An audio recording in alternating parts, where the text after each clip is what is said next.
Bonjour tout le monde! Lors du méga projet Africa, j'ai été invitée à lire un roman différent qui m'a appris beaucoup de choses sur un magnifique continent, l'Afrique. Ce roman touchant a été écrit par Clayton Biss. Le titre de ce magnifique livre est Par une nuit noire. Ce roman rempli d'émotions parle principalement de la variole. C'est une maladie qui a touché beaucoup de gens en Afrique. Elle a fait plusieurs morts et a causé beaucoup de mal. Le roman Par une nuit noire raconte l'histoire d'un petit garçon qui vit au Libéria avec sa grand-mère, sa mère et sa petite sœur, quand un soir, deux inconnus avec leur bébé viennent cogner à leur porte. Une grand-mère avec sa fille et son bébé. La petite famille leur a ouvert leur porte, mais ils ont rapidement regretté leur choix. Au petit matin, les deux dames sont parties et ont laissé le bébé.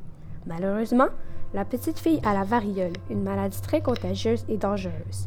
La petite famille doit donc passer à travers cette affreuse maladie. Tante Mouzou et les habitants du village de Kakata sont là pour les aider. La variole laisse beaucoup de cicatrices sur cette famille. Le village de Kakata, au Libéria, prend une très grande place dans l'histoire. Tante Mouzou, qui est la tante du jeune garçon appelé Momo, habite dans ce village. Lorsque la petite famille a remarqué que le bébé avait la variole, la maman a tout de suite décidé d'envoyer son fils Momo et sa fille Meata à Kakata voir leur tante. Elle voulait les protéger de la variole, mais finalement, ils ont été chassés du village et ont dû retourner chez eux. De plus, quand la famille a été touchée par la variole, ce sont les habitants de ce village qui ont apporté de la nourriture et des matériaux nécessaires. Kakata compte 33 945 habitants. Il est situé sur l'artère principale du Libéria.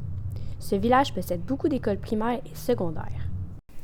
L'autre endroit important du livre est une case. C'est la petite construction où habitait la famille. De plus, pour éviter que Momo et Meata soient contaminés par la maladie, ils leur ont construit une petite case juste pour eux. Les habitants de Kakata ont apporté les matériaux nécessaires et la petite famille a réussi à construire l'habitation. Une case est une construction en bois ou en pierre. Son toit est fait de chaume ou de tôle. Selon les régions, elle peut être ronde, carrée ou rectangulaire. Le roman que j'ai lu parle principalement de la variole. C'est une maladie qui effraie beaucoup les gens dans l'histoire. La petite famille a été touchée par cette affreuse maladie. Lorsqu'on a la variole, on a une fièvre très élevée, de grands frissons, des nausées et des vomissements. On est rempli de boutons et lorsqu'ils disparaissent, on reste avec des cicatrices. Dans l'histoire, lorsque les personnages étaient touchés par la variole, ils allaient souvent s'étendre sous l'arbre à coton. C'est un des plus vieux arbres d'Afrique. C'est un bombax et son tronc a des épines. Ce magnifique arbre a un bois très léger et mesure jusqu'à 25 à 30 mètres de haut.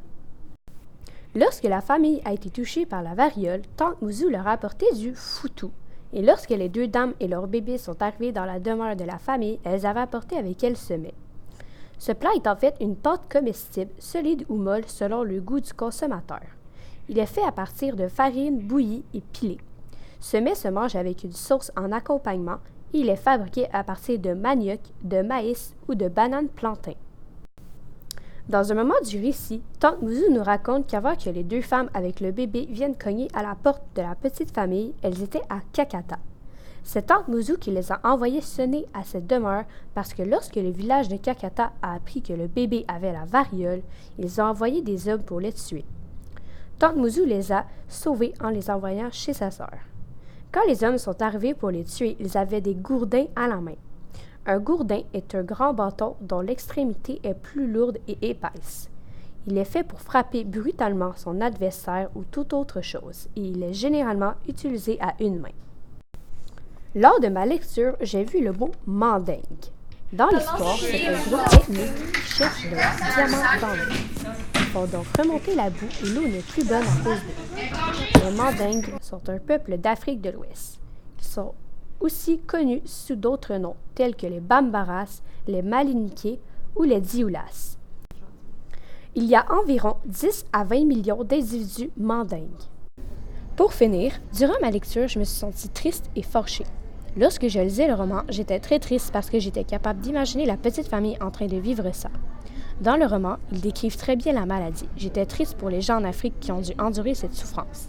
J'ai aussi été très fâchée par la façon dont les gens pouvaient traiter les personnes qui sont atteintes par cette maladie. J'ai été très impressionnée par le courage de cette famille. Elle a réussi à passer par-dessus la maladie, même si cela a été extrêmement difficile.